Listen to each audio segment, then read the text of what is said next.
Okay. Good evening, guys. I'm going to talk about Erlay. This is a very high-level project, so no C++ code. I'm also not going to talk about witnesses or any other religious characters. So I promise you will understand this. Just pay a bit of attention. It doesn't require computer science background if you, just let's start. I've been working on it about 2 years ago. I decided that I want to contribute to Bitcoin, and I just went and looked what's the biggest inefficiency in the protocol, and I realized that that's bandwidth, and I'm gonna tell it further. Yeah, so you all know what is Bitcoin. So Bitcoin is actually a distributed system, and I checked a couple hours ago, there was 70,000 nodes in the network, which means 70,000 computers staying at people's homes and exchanging messages and running software to verify transactions and to relay them. Running a node at home is a way to get the most security of the system. You can have a wallet on your phone which talks to one node in the network, and that doesn't give you proper security. You trust the node you're connecting to. So if you're using some wallet, you're gonna trust their node. But running a node at home, like all those 70,000 people do, giving you the most security benefits, because you got to verify transactions and blocks by yourself. So every node in the network, if you decide to run a node at home, you're not gonna be connected to 8 peers, which we consider reachable or public. That's the same. I will refer to them public most of the talk.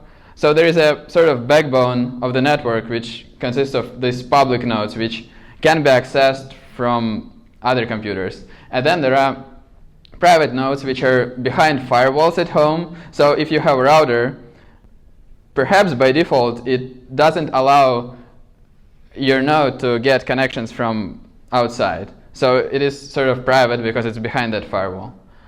So the ultimate goal of the network is to relay transactions, but because that's the whole point of Bitcoin. You have a transaction and you want to tell everybody to get to know about it, so you're going to relay it to your peers and so on. And currently in the protocol, transactions are relayed by flooding. Flooding means that if you're this node and you have these 2 peers, you're going to send the transaction to 2 of them, and then they're going to send it to all their peers and so on. That's why it is called flooding. You flood an entire network with the transaction. So private nodes don't accept inbound connections and usually create 8 outbound connections. So they connect to 8 peers in the network. Public nodes also connect to 8 outbound peers in the network, but they also up to 125 connections to themselves. This is a life cycle of this transaction. You create the transaction, you sign it, then you feed it to some node, a node gets to relay it, then the transaction is validated by other nodes, included in a block by a miner. The block is related, and then the transaction is eventually confirmed. So there is already an optimization to a transaction relay protocol, which looks like this. Instead of sending your transaction to all your peers right away, you're announcing it just by hash. Hash is 32 bytes, while transactions is 250 bytes. So you're sending a hash, and then the node which receives the hash looks up the transaction by hash in the local database, and if they're missing it, they're going to request it from you by the get data message, and then you're going to respond with the full body. This is done to avoid relaying the full transaction when your peer doesn't need it. So this is already a huge optimization. You can think that instead of sending announcements all the time, you'll just send full transactions, and a node will receive the same transaction at least 8 times because there are at least 8 peers. But announcements are still redundant, and even this scheme, this node would probably receive a full transaction just once from the peer, and will receive 7 announcements which are referred to the same transaction, so they're effectively duplicate. And at the end, in the network, 85% of those announcements are duplicate, and that's what we're going to optimize for. how bad is that 85% in the overall scheme? So there is necessary for a transaction in this protocol to have one inf, which is announcement by hash, get data, give me a transaction by hash, and full transaction body, which is on average 250 bytes. And this is all the redundant ins, so they constitute almost all the bandwidth in size you spend for a transaction. And this is really bad. If this was like 10%, we wouldn't fix it because it doesn't work for code complexity, but this is quite significant, so we tried to solve the problem. What if we increase the connectivity?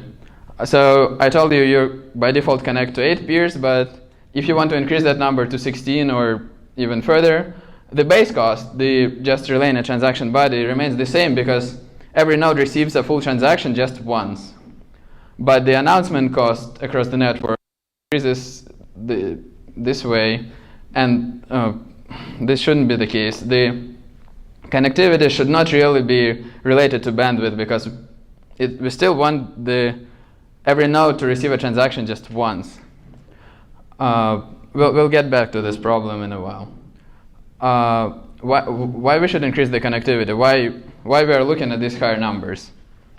Higher connectivity makes it harder to isolate a node from the network. This is called eclipsing.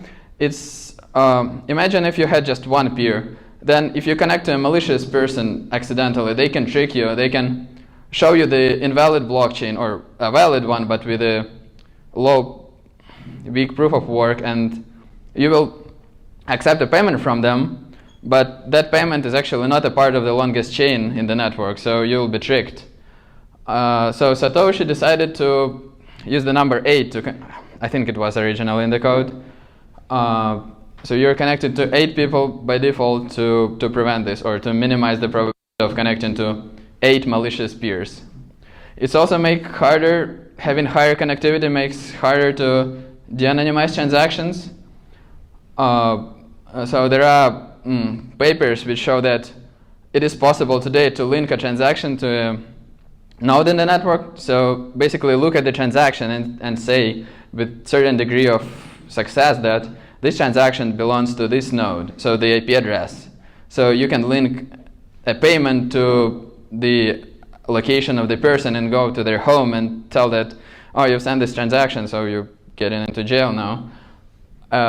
And inferring the topology of the network is the whole another problem where an attacker tries to figure out who is connected to who. For example, to screw up with miners, to split miners in halves so that they work on parallel chains and waste their computations. So the point here is we have 8, and 8 provides some anonymity, for example. But if we had 16 connections every node creates, that would make all of these things stronger.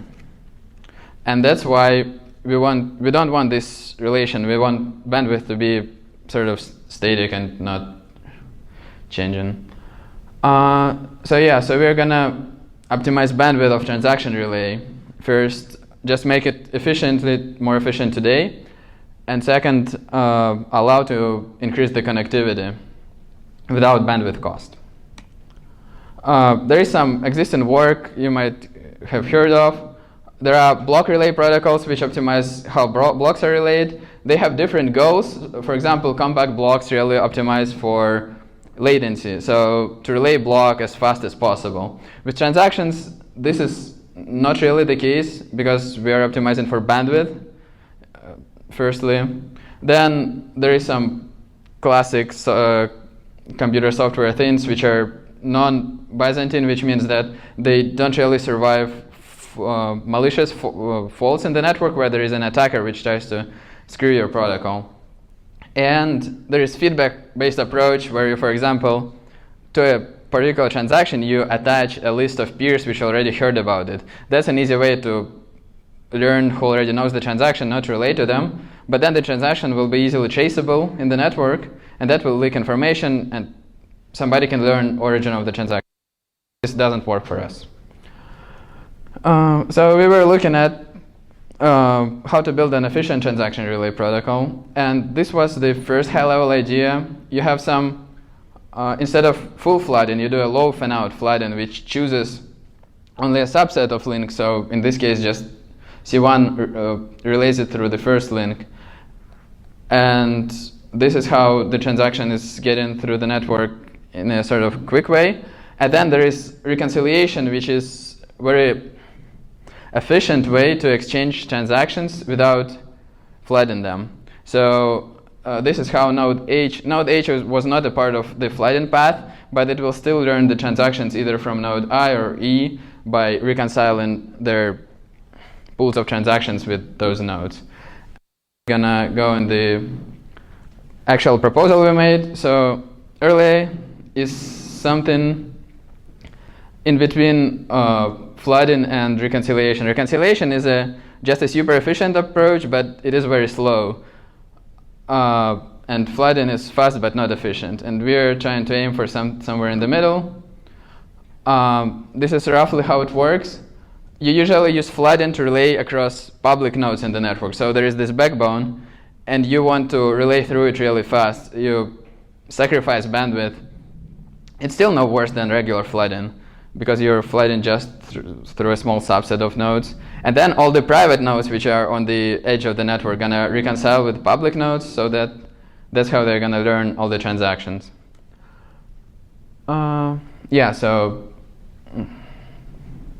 And we built a library called Minisketch. We built it last summer, and it was published, I think, in winter, which makes this reconciliation, I'm going to explain further, very efficient and fast, so that it can actually work on cheaper computers, and it doesn't require a lot of computations, and it's like super optimized way to efficiently exchange sets of transactions. So the goal of reconciliation for two nodes is to find the union and then the difference of the sets of transactions they hold with minimum communication, meaning spending minimum bandwidth for them to exchange this information. And it doesn't help, it's not only helps you to find the missing transactions, but to make sure that everybody has the same sets. This is going to be a slideshow explaining how the protocol works. Node A receives a transaction number 1. Node A relays it to node B through a regular flooding protocol. So node A sends a hash, node B looks it up, node B sees that it doesn't have transaction number 1, it receives it by hash, and then node B receives the full body of the transaction. So at this point, node B has this state called reconciliation set, and node B and they're all connected to everybody, yeah. And node B gonna add the transaction identifier to sets for peer C and peer D stores locally. Then node D received a transaction number 2, relays it somewhere further in the network, we don't even know where, but to some public node in the network, that doesn't matter, and stores it in the set for peer B. Then there is a timer which says to node B that node B has timers for each peers when to reconcile. So node B sees that it should reconcile with D at this point. And two nodes synchronize their sets according to the protocol I'm going to explain on the next slide. So node B will look at this set, and node D will look at this set. So node D wants to help B to learn transaction 2, and node B helps to learn transaction 1 because they don't know it yet. Then there is this set reconciliation protocol which runs through the Minisketch library, and that's how they help each other to learn the transactions, and the sets are cleared after they do it. So now both of the nodes have both of the transactions. And then node B sees that it should reconcile with C and do the same procedure and help node C to learn transaction 1 and transaction 2. So now let's see how exactly the reconciliation works. We're using BCH codes. It's an algebraic structure. It has nothing to do with Bitcoin Cash. Imagine Bob and Alice never communicated before, but they want to but they think they share most of the transactions, and they want to help each other to find what's missing. So Bob misses transaction 10, and Alice misses transaction 15. So what's the obvious way, or how would it work in the flooding in the existing protocol? Is, for example, Alice would be first, and Alice will send all 7 identifiers to Bob. And Bob will see, oh, I have everything but tx10, and it will request the tx10. And then Bob will send identifier for tx15, and that's how Alice will learn it. So that results in 9 identifiers sent over the network. This is bad. So it turns out that there is a mathematical way to do it with the cost of just sending 2 identifiers. This is equal to a sort of just luck, where Alice somehow figures out that Bob misses 10, so Alice will send 10 to Bob, and Bob somehow figures out that Alice misses 15 and sends 15 to Alice. And there is no way to make it more efficient, because this is just sending nothing but the information required. But there is math behind that which actually allows you to do it without luck, just in almost 100% of cases. Any question? Was it? No? Okay, so how it actually works. So in order for this math to work, Alice have to make a correct guess on what's the maximum difference in these sets. So in this case, the difference is 2. Alice estimates difference to 2 or 3 or 4 to succeed. If Alice underestimates, the protocol fails, and we should use the existing protocol, for example, or some fancy techniques we have in the paper to mitigate that failure. But yeah, Alice estimates the difference size for 2. Alice computes a sketch for her set, so a short representation of the set she has, sends the sketch to Bob. Bob computes his sketch. Bob XORs 2 sketches, so just adds every element of the sketch to each other. And from the resulting XOR of sketch, Bob can find tx10 and tx15. So find the difference in the sets and then act upon that. So how it actually works? Let's say the set elements are A1 to AM. Summary, syndromes, and sketches are all the name for the same. It's the same thing. So Alice will actually compute first syndrome, which is just sum of all elements represented in one number. So if there is an overflow, it will stick to it. Then second syndrome, Alice computes squares of all elements, and so on, up to assumed maximum difference. So if the difference is 2 elements, if Alice guesses that the difference is only 2, then Alice has to compute only 2 syndromes, and then send those 2 numbers to Bob. So that effectively makes the cost of reconciliation 2 elements, or 2 times 32 bytes. So we measured that. So this is math, so it might be computationally intensive. For example, all these squares, if the difference is high, it may take a long time. We measured how long does it take to. The most expensive operation is sketch decoding. So once you have the sketch of the difference and you want to get the actual difference, that's what takes the longest. And we measured that if the difference is up to 50, we're still behind 1 millisecond on the regular, not so expensive computer, which is super cool because we really want cheap machines to run Bitcoin. So this is super important. And we actually never hit 50. We usually are around here in the normal conditions. So we are like just not intense at all. And CPI sync is another set reconciliation scheme which has slightly different properties, and it doesn't apply very well to Bitcoin in this case, to transaction relay, but we still wanted to compare the library we built, the PinSketch implementation, to the existing software, and we're doing better, at least in these sizes. So I took all this protocol together the policy of relaying to only outbound peers and the reconciliation for private nodes, and I put it in the simulator. So I have a C++ piece of software which simulates a network of 60,000 nodes and runs transaction relay in that network, because otherwise I don't know how to measure the protocol. You cannot run 60,000 real nodes in Azure or something. Yeah, so I measured, and it turns out that it scales really well. With increased connectivity, the bandwidth remains the same, and the saving is actually huge. It's about, for relay, it's about 80% saved bandwidth to announce transactions. The latency slightly goes up from 4 to 6 seconds for a transaction to reach the entire network. This in practice has only two implications. First is user experience. Once you send a transaction from your phone, instead of seeing it on your friend's phone in 4 seconds, you'll see it in worst case in 6 seconds, which is, I think, not a big deal for that huge efficiency. And second is orphan rate for miners, where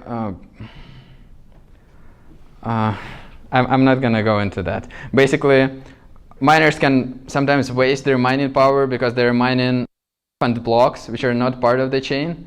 And this is somehow related to transaction relay. If you want more details, go read the paper, but Erlay actually does better for miners.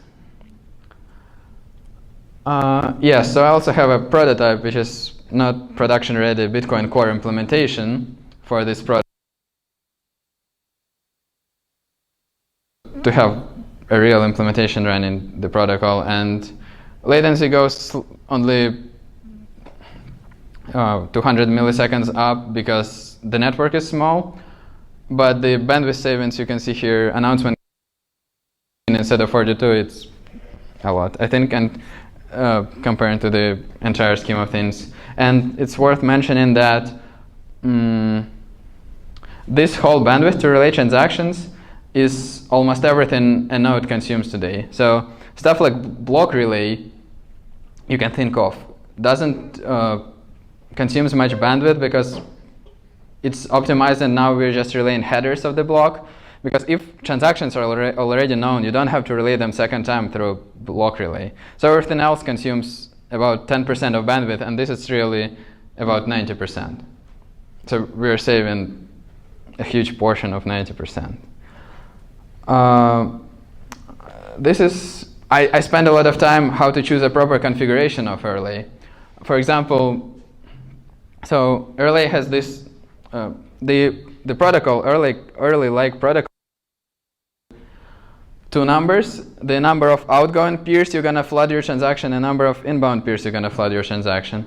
And Erlay floods it to 8 outbound peers and 0 inbound peers. And this works, this provides the lowest possible bandwidth and reasonable latency. You can use these schemes too, but yeah, it's also easier to analyze where it's cleaner when one aspect is 0, for privacy reasons, for example. Yeah, so this is the summary of our work. Erlay saves 40% of bandwidth for every node today. We allow to increase the connectivity for free. Connectivity is important for security reasons and privacy. Erlay introduces minor latency increase, which doesn't matter. And Erlay, as a side effect, provides a stronger privacy. So it's harder to infer the origin of the transaction by looking the transaction relay. You can access full paper on that link. You can contact me, and this is it.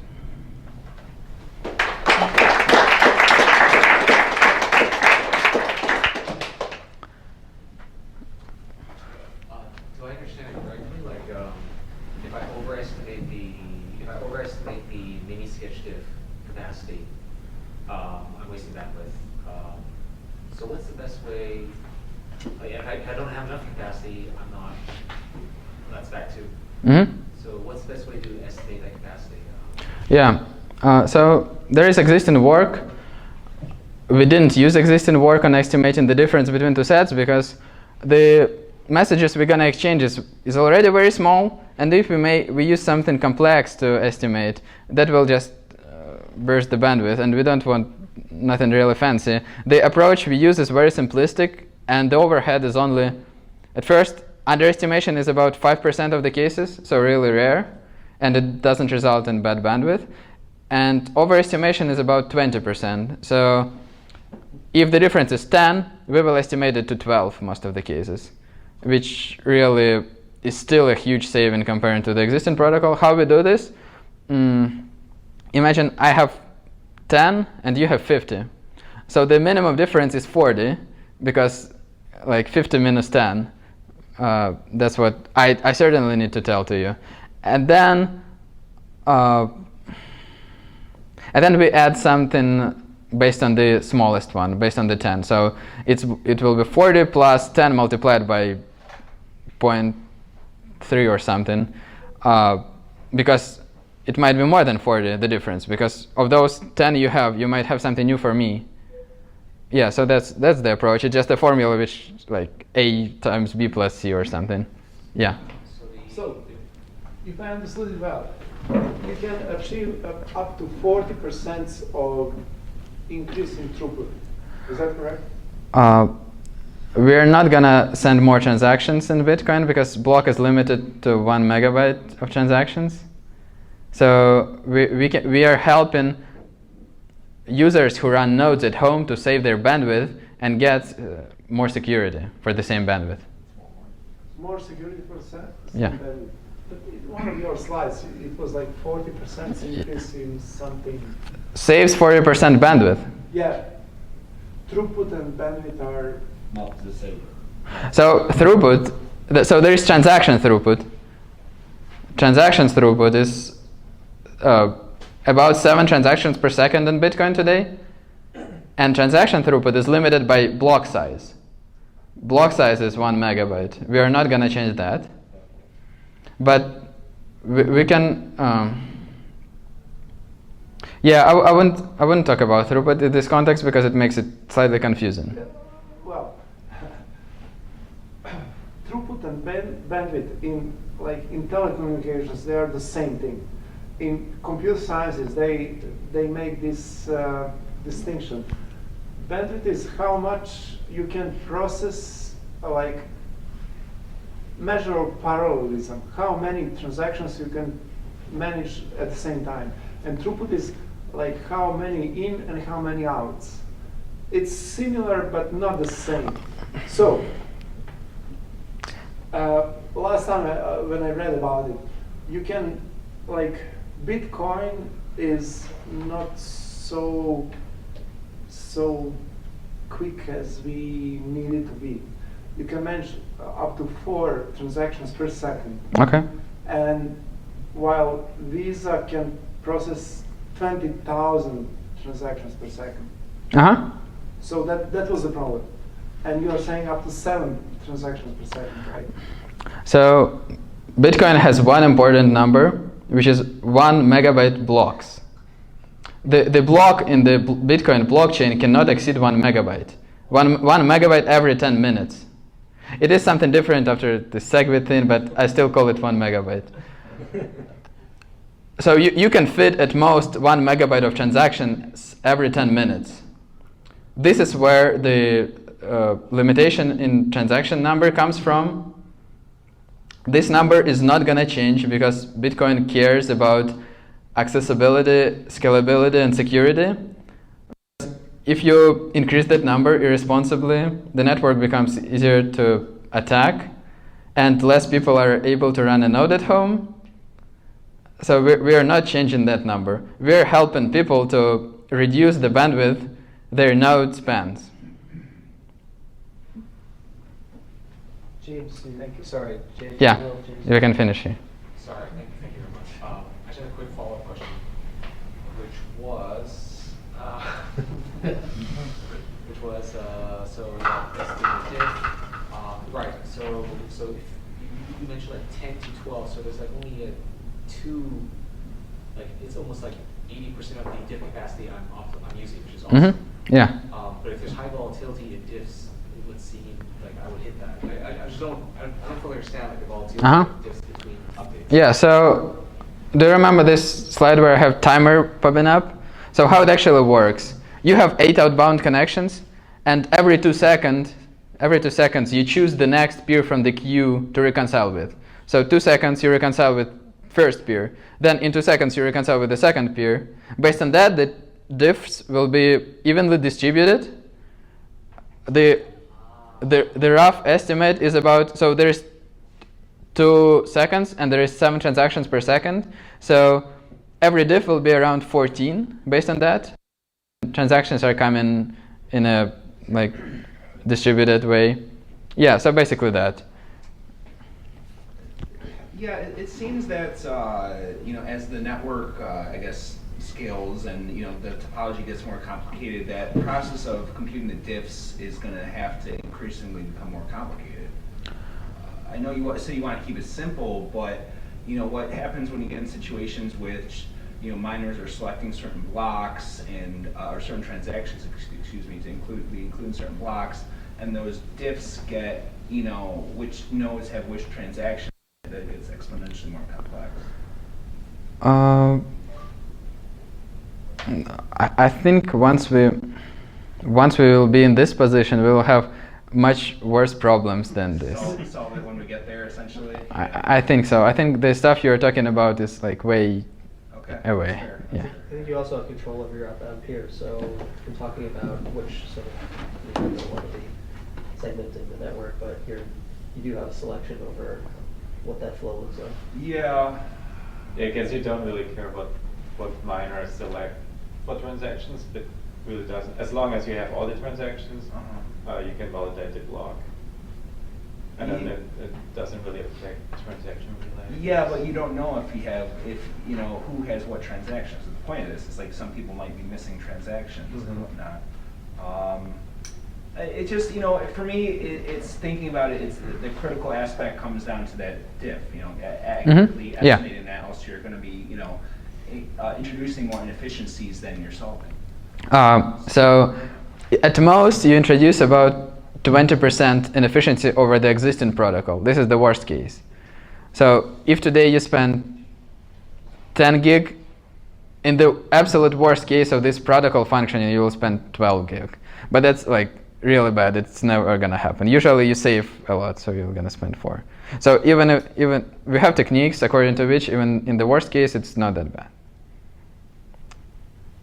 Carla.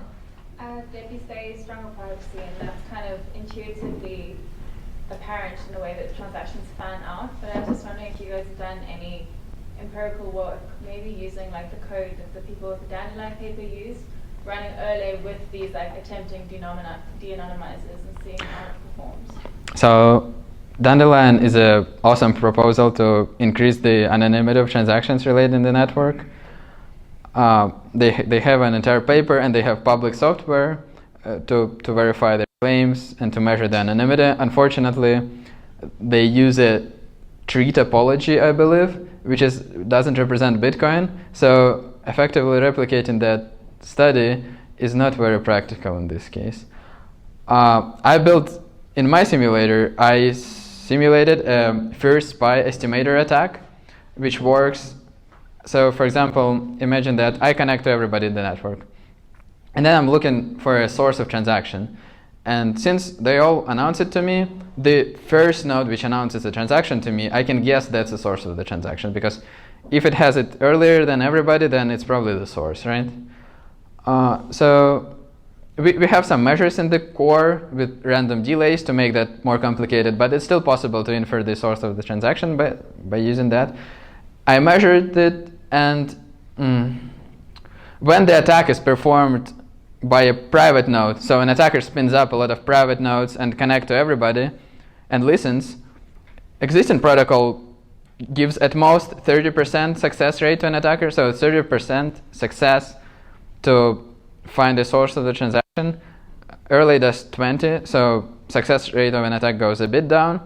When an attacker runs public nodes, so imagine that there are today 10,000 public nodes. If half of them are an attacker, the attacker can almost certainly infer sources of the transactions today. So you better choose which nodes you're connecting to. Well, put at least some effort into it. Give me a second. So Erlay in that case reduces the success rate to about 40%, I think. So this is a huge improvement in terms of when attacker is public node. So yeah, stronger privacy. What was your question? Have you looked at any of the network structuring protocols that DHTs tend to use, which is like a very similar problem to this, like Kademlia or... There was a paper this morning, right? Have you seen that? This morning? Yeah, Kade. I haven't looked at it, but like the problem that you mentioned, like this diff problem is very similar to like what like BitTorrent has a problem with, like making sure that like any node on the network can access like a bit of information. The way that like DHTs tend to solve this is they use XOR-based routing, where like the key space of all the nodes on the network is similar to is the same as the space of the hash of every file on the network. And so like I could envision Bitcoin doing the same thing if Bitcoin was selective to which peers they relay these transactions to. So for example, like if you have a transaction, you take the hash of it and then you XOR it against like all the nodes in your routing table, and you only submit that transaction to like the 20th closest nodes or whatever. And so that's how it works on BitTorrent. Have you guys done any research into that? Yeah, so the problems with these protocols, they choose selectively the node they're going to relate to. In our protocol, we relate to everybody, to all the peers connected to you. You just either relate through fast flooding or efficient reconciliation. So every node guarantees that every its peer has the transaction. Yes, I mean, the same thing happens in Kademlia, but like the node, you relay to another node, and then that node has a completely different view of the network to you, and you can guarantee that it propagates the whole network in like a given number of steps.